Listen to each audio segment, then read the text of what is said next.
घना जंगल था जहां शेर अपनी अपार शक्ति पर बहुत घमंड करता था। एक दिन उसने जंगल के सभी प्राणियों को अपने सामने बुलाया और गरजते हुए बोला, इस जंगल में मुझसे बड़ा और ताकतवर कोई नहीं है।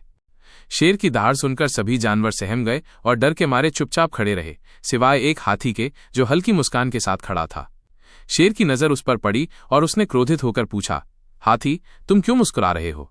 क्या तुम्हें लगता है कि तुम मुझसे ज्यादा ताकतवर हो? हाथी ने शांत और गंभीर स्वर में उत्तर दिया, शेर भाई, शक्ति केवल शारीरिक बल में नहीं होती बल्कि बुद्धि में भी निहित होती है। यदि आप चाहें तो हम एक मुकाबला कर सकते हैं। शेर का अहंकार चोट खा गया। उसने चुनौती स्वीकार करते हुए कहा, ठीक है, देखते हैं किसमें ज्यादा शक्ति है।